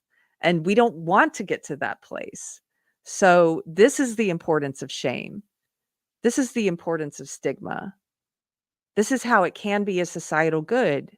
As James said earlier in the chat, as when it's directed towards towards punishing what is morally bad, when it's properly aimed. Such things are worthy of our consideration, especially as we begin this month, the month of June, the time when the most depraved among us glory in their shame, which civilized society has permitted with greater and greater regularity. Now, one of the ways that our family has resisted this deluge of degeneracy is by attempting to reintroduce the stigma of these abominable acts, or at least to do so in our own neighborhood. Now, one way that we do this is in the form of provocative yard signs, of course, right? I'm going to stop it here. They ended up putting up, he mentions they put up in their yard some signs for Pride Month that are anti-Pride Month. And one of them has a big QR code that leads to the clip of the speech that I gave at Austin City Council about the 2-minute clip about Austin City Council supporting sterilizing and mutilating children. So they have a sign that says abuse is nothing to be proud of with a link to that video. And they're not afraid. I admire the leaders of my church because they will say things publicly that they believe to be true, and they are not afraid of speaking God's truth, even if people think it's mean, even if it invites the kind of shame that the woke left likes to direct at you and call you a bad person or a mean person or whatever. I was joking around with him because I was like, well, if anybody does click on that QR code and find my video and leave me a hateful comment, I won't be able to distinguish them from all the other hateful comments. So it doesn't matter. Like, whatever. Cool. Thanks. I'm cool with being on the sign. That's fine. That's just one of their signs. I think they did several of them. But I love what he's saying here. And I think a lot of people this is probably resonating with a lot of you in the chat, because you probably have reached this point yourself. I look around me and I get the sense that people this year, this Pride season, are more fed up with it than ever. And you even have gay and lesbian groups like Gays Against Groomers and LGB, and I forget some of the others, but you have these groups that are coming out and opposing Pride and are talking about what it's really about and saying why they're against it. And so I think people are at this breaking point of like, we're done with this. You see these real life trolls leaving skid marks on the Pride crosswalks. I think that's hilarious. People are just sort of like, we're sick of it. Quit putting this. Next thing you know, they're going to want to put it on our dollar bills. Like they're going to put it on our money next. And it's in our schools. They're using our tax money to put it on the public walkways. Like they used in Georgetown, Texas, in our community. They took the taxpayer money and they had middle schoolers, 10-year-olds, paint a pride flag display a couple years ago. This is when my church, when my pastor spoke out against this, we lost our location, our second meeting location. We lost the one we had been meeting at the Palace Theater in Georgetown. And then there was a board member there who was also on the Arts and Council board of Georgetown. And because our pastor and two of the moms in our church spoke up against it at a city council meeting, we lost our meeting place like that week. They kicked us out, right? Retaliation. And, had already prepaid rent and everything. I think they refunded the rent, but they were basically like, leave for speaking out against that. But you should speak out against that. That school, that was Forbes Middle School in Georgetown, and the Georgetown Arts and Council Board, they should both be ashamed. They should be publicly shamed. They had 10-year-olds painting not just the pride flag. They were painting the flags. There's like 100 flags now for all these different sexualities. Mike Harlow and I were making fun of some of these the other night. They had little kids painting the polyamory flag. Why is a 10-year-old learning what polyamory is at a government school? Why are you grooming children? And why are you using our taxpayer dollars to paint this mural on our town square and to have kids do it? That's a really disgusting, shameful part of it. You're going to have kids do it. Paint that up there. So public shaming was appropriate in that situation, to go to the city council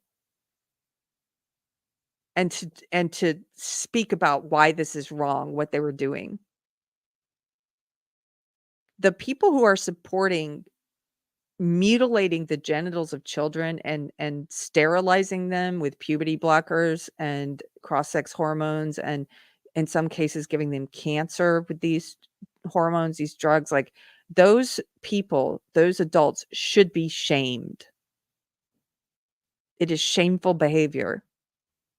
And we are living in an upside down world that it's not being treated that way.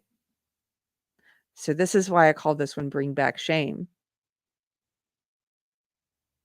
I want to show you something. These are just some pictures from a library, a public library that held a drag queen hour with little kids, so that you bring drag queens, which is an adult sexualized performance, not appropriate for kids. It's as inappropriate for kids and as shameful for kids as any strip show or a burlesque show. A burlesque show is, I would say, probably the best analogy. A burlesque show involves comedy as well, which a lot of drag does, but it's still adult in nature. It's still sexualized and sexually charged in nature. And you have these little children here standing in the library at the edge of the stage, holding out dollar bills, learning how to stuff dollar bills into the underwear of another child who's in drag, who's dancing for them. You are training these children not to be holy, not to be righteous. You're turning them into little perverts when they're kids. This is shameful. Yeah, Kevin has a good point. You don't give the dancers dollar bills in burlesque. You're right. So actually the better comparison here would be strippers. It would be strippers. They're giving dollar bills like this is a stripper. These are kids. This is sick. Yes, Kendra, it's sick. This is shameful. The libraries who are doing this, the governments who are supporting this, if it's a public library or a public school, the parents who take their kids to these events, all of these involved parties should be publicly shamed because they don't have any shame. They don't have internal shame. And so we have to externally apply shame to rein in this degenerate behavior. What comes after this? Some of you know. Some of you know what comes after this. If culture doesn't get a rein on this of what we're doing to kids. Look at all these kids. 1, 2, 3, 4, 5. I see 5 kids standing there. There's adults here in the room. You can see the adults here in the foreground. While 5 kids hold out dollar bills to stuff down the underwear of this other kid who's stripping, dancing for them at a drag event.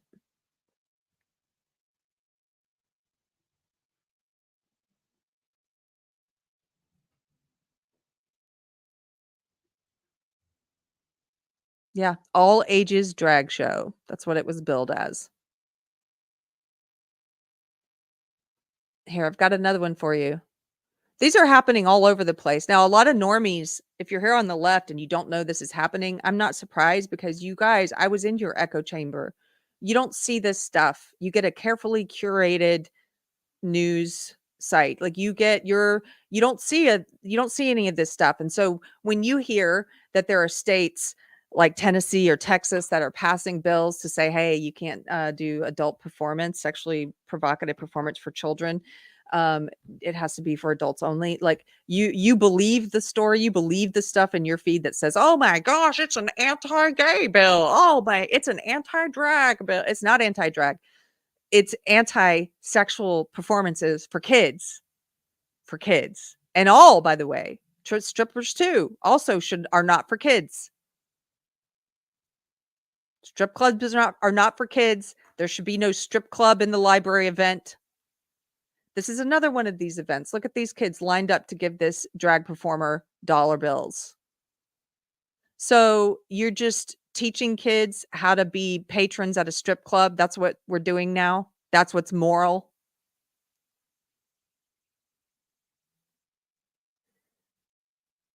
One of the fathers interviewed for this said, I wanted to go in and document this and kind of dig into what's really going on in these events because the media is kind of biased in the reporting. He's right.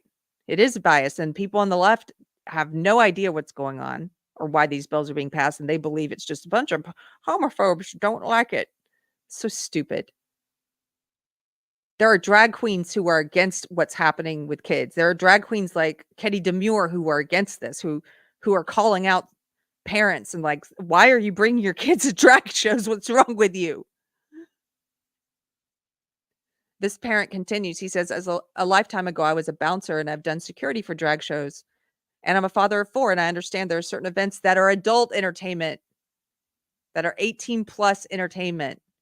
And I've seen throughout the country over the last year or so, drag performances being geared to children and drag queen story hours. That's something that kind of piqued my attention. It makes me worry as a father because in my assessment of those things, that's not something that should be put in front of a child. He's right. Common sense. It should not be put in front of a child. You should not be teaching kids to stuff dollar bills into the underwear of strippers and drag queens. I can't believe this needs to be said. Here's another one. This one was in Texas. This was in Dallas. This was called Drag the Kids to Pride, family-friendly drag show. Drag the Kids to Pride.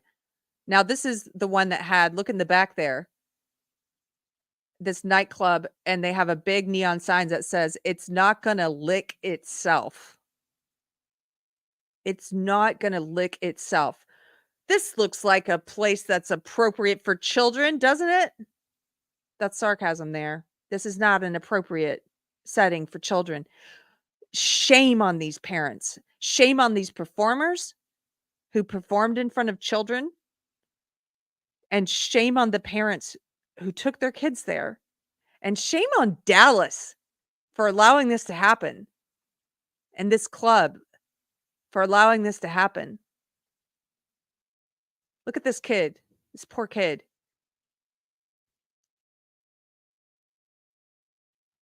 There's footage at this event. Now, this is from a news coverage, so I don't know if we'll see it, but there's footage of kids stuffing dollar bills in these dancers' underwear as well. It's not going to lick itself. There's a baby. Look at that. Babies. You know where's a good place to bring my baby? To the club. To the club for drag your kids to Pride. With a big old sign that says it's not going to lick itself. This is a great environment for babies, right? It's disgusting. If you were the neighbors or friends or family with these people and you saw them in this news video, I hope that you showed them love and kindness by telling them to their face how inappropriate this was and how ashamed you are of them. That's what I would want you to do for me. If I get this turned around and messed up and misguided, I would want you to say that to me. Privately, pull me aside if you're my friend. Tell me that.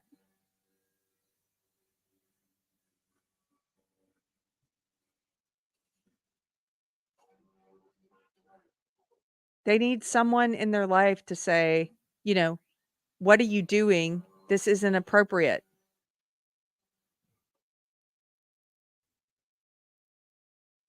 Here's another one. You can see here on the left circled, there's a little kids there with dollar bills. Again, dollar bills, holding them out. Adults modeling the behavior, showing them what to do. The adults there on the right with their dollar bills out. Drag queen stripper in the middle, doing a sexual dance, like drop it down to the floor, drop it like it's hot, right? In front of children, and children got their hands with the dollar bills out too. This is sick. This is shameful.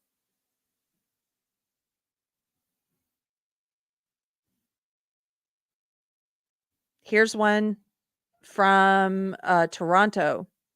Now, this is the gross image on the thumbnail art today. I know some of you were complaining about that. This is from a pride parade that just happened up there. No, this is last year, June 29th of last year. Article from the Post Millennial.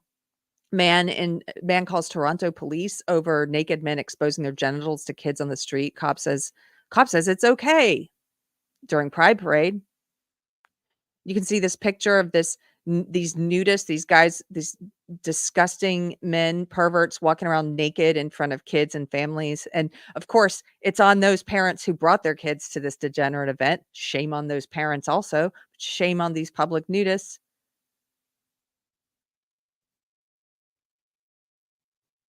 This guy called the police, and it's recorded.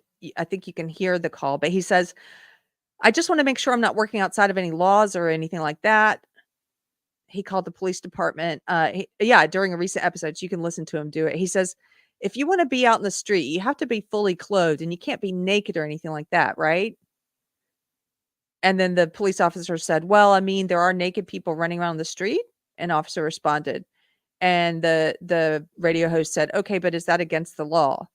And the officer said, well, that would be some mental health issues. I love this. If there's naked people running around the street, the officer says that's mental health issues.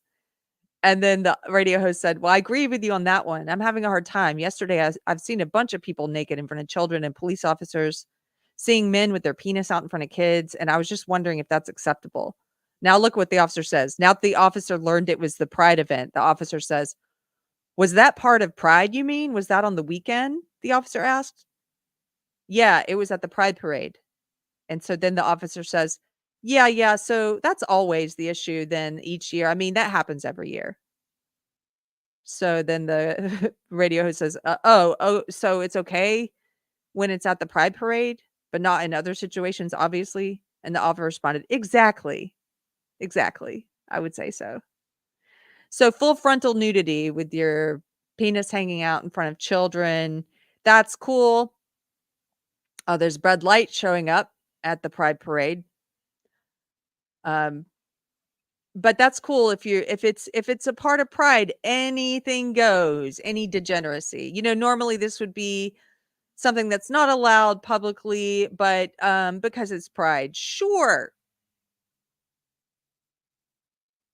go right ahead. Shame on the police department there. Shame on the parents who took their kids to that pride parade. Shame on the perverts. A lot of shame needs to go around publicly. SD0. Wow, this is enraging. I'm sorry. I don't mean anger is not a bad thing. Anger is not a bad thing when you can use it to fuel positive change or use it for good. Um, for something constructive, I think, right? Not destructive, but something constructive. So if you're angry looking at this stuff, I hope you use it constructively to build up your confidence in being a person who figures out what your values are, what's good, what's bad. How do you determine what's good and what's evil? Where do your principles come from?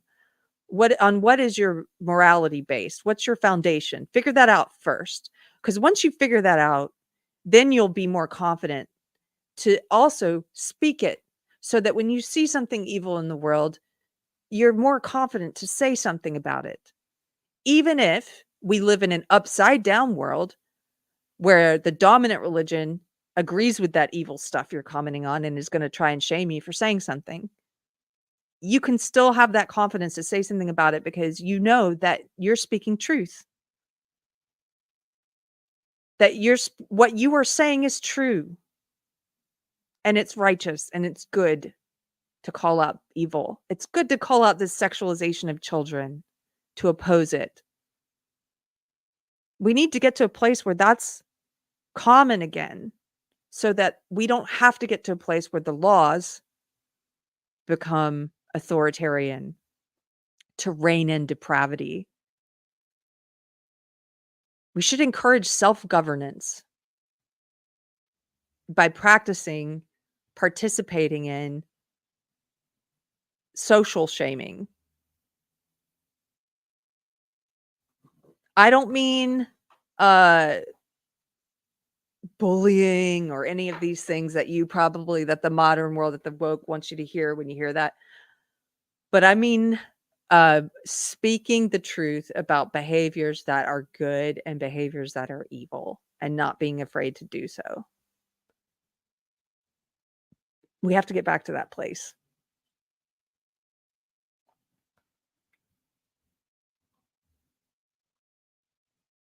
I have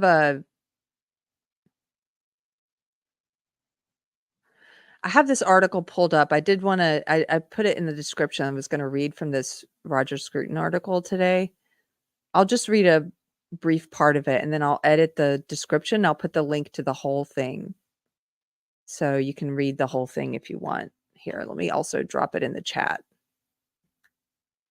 This is worth a read. Okay, so this is by Roger Scruton. It's called Bring Back Stigma. Without it, we become a shameless society with some disastrous consequences. It is now orthodox to regard social stigma as a form of oppression and to be discarded on our collective quest for inner freedom. But the political philosophers and novelists of former times would have been horrified by such a view.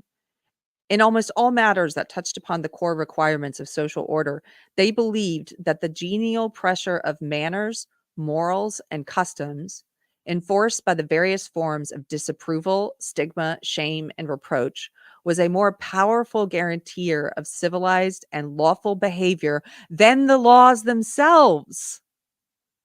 Do you see that part? I always get into this with, there are some libertarians who do this a lot, and maybe people other than maybe some leftists too, but libertarians, a lot of times, if you try and talk about good and bad, and you say something like, I think porn is bad. I think it's bad for humans. I think it harms us to consume it. I think it hurts our soul. I think it's just overall net negative, like something bad, right? And then they'll be like, what?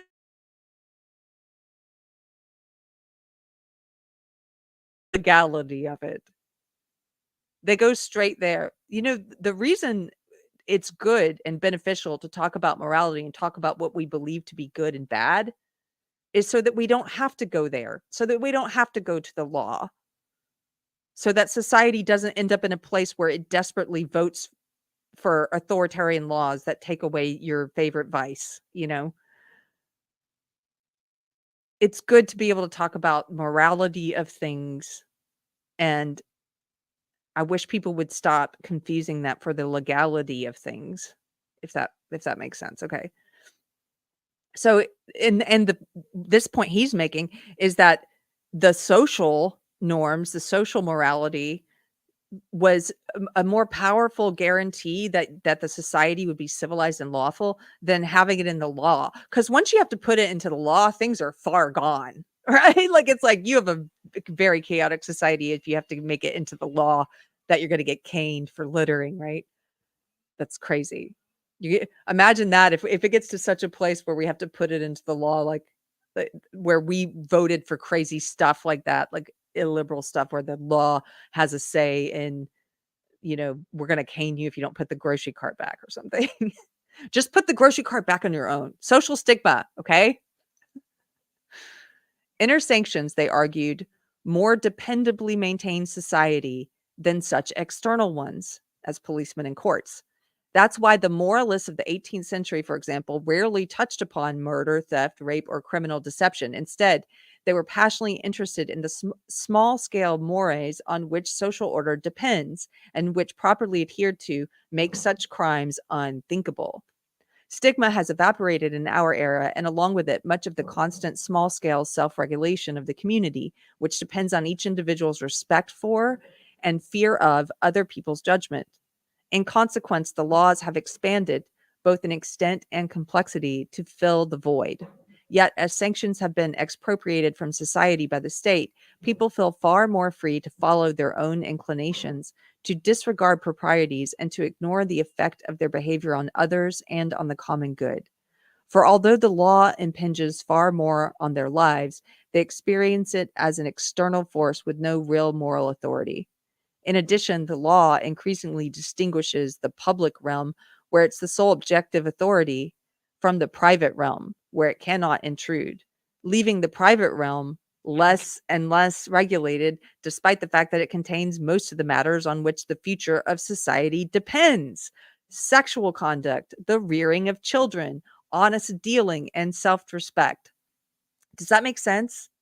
He's basically saying, because we've gotten to a place in society where we think social shaming and social mores and social, you know, caring about manners and caring about uh, uh, behaving in a respectable way, and we think that's all poo-poo. We poo-poo that, and so all that's left is the law. And guess what? The law doesn't reach into the bedroom, into the private matters of things, and so there's nothing restraining. Like, he's talking about the raising of children, what's appropriate for your kids. Like, for example, it's those parents felt perfectly fine taking their kids to an inappropriate drag show. You know, who's gonna say anything? Who's gonna judge me? Society's not gonna judge me. Well, it should. It should.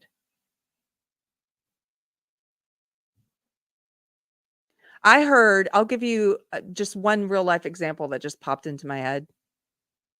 I was on a plane, uh, gosh, when was this? Sometime in the past year. I can't remember where I was coming back from, maybe Florida. And behind me, I heard a mom just verbally abusing her daughter. Just, I'm not talking about discipline. I'm talking about verbally abusing. Give me that. You're so stupid. I already told you that. You're like, just insult, calling her names, putting her down, just abusive verbal diarrhea on this child who did nothing that I could hear. Um, when we were getting off the plane, I heard this the whole time. When we were about to get off the plane, the they were right behind me. I turn and look at the daughter for the first time. She looks like 12 or 13, completely cowed over, sunken into herself. Even as we were getting up, she stood up and her mom was like, she said something to her about getting out of the way. She couldn't go anywhere. I couldn't go anywhere. We were all waiting. There was nowhere to go, but she was like, get out of the way. And she called her a bitch, her daughter. She called her a stupid bitch or something. Just being abusive to her.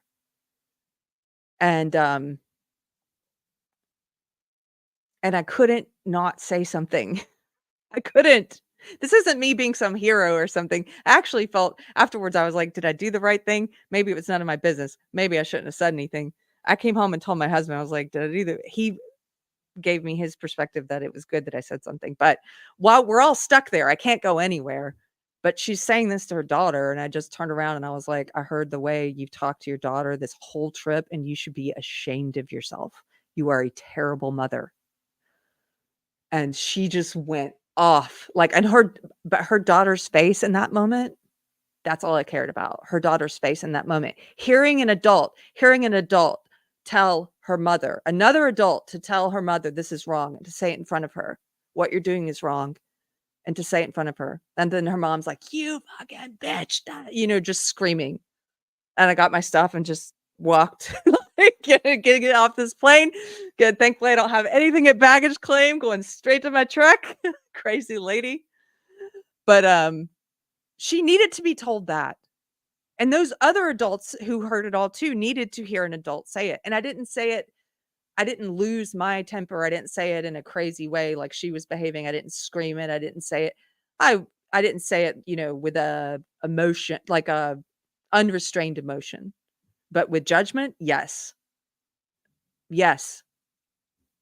And I didn't throw in I didn't call her a B or anything she called her daughter. I didn't do but it was just the simplest I could say it of what I thought needed to be said. And I think I thought about it after, maybe, like I said, on the drive home. Was that not my place? Or was that my place? No, I think it was good to do that. And I want to not have fear to do that more. You just have to, I have to anyway, in my case, pray not to do it with emotion. You know that verse about being slow to speak and slow to anger. I think that's so that you don't do it like lose your cool kind of thing, but it wasn't a losing my cool kind of thing. And so that's public shaming. That's an instance of it. That's the only one I can think of right now. If you're a person like me who spent a lot of my life being a pleaser, being lukewarm, right? Being agreeable. A lot of women, when they take the big 5 personality traits, they score higher on like agreeableness, being pleasers. This may be something hard for you to learn how to do. And you might be listening to this going, that's me. That's hard for me. Well, and maybe that's interesting to you then to try and learn how to be more disagreeable, I guess, or to be more confident in actually saying something or doing something. And it doesn't have to be, it could be online, it could be in real life, it could be, I don't know what the context of the situation is where you will have that moment where you want to say something thoughtfully but meaningful. Then try it. Try doing it. If you're scared about it, just say a prayer before you do it that say a prayer that, like, don't let this be coming from a place of anger, but a place of truth. Try that. Okay, this article is great. I put the link in the chat. I'm also going to put it in the description. You should go read the whole thing. I'll post it on social media today too. But I appreciate you guys being here. I think we need to make shame great again. My pastor, you can find the YouTube channel for my church below in the description, Church on the Square.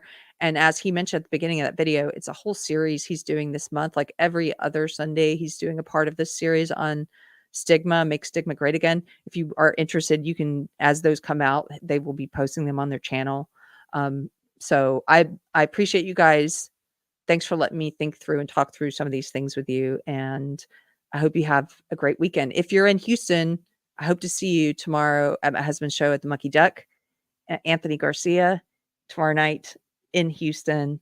I think that's it. Is there anything else? Oh, book club. Book club's coming up in July. Go get a copy of the autobiography of Benjamin Franklin. Be a rebel. Be a rebel. Go to church. Listen to a sermon. Read the autobiography of Ben Franklin. Come on. Like, we live in the world where being normal is now rebellious, or doing things like reading the autobiography of Ben Franklin is now rebellious. Be a rebel, a trailblazer. Who else is doing it? Don't be a conformist. Go get the autobiography of Ben Franklin and join us for book club. Okay, that's it. Have a good weekend, you guys. I'll see you later. Take care.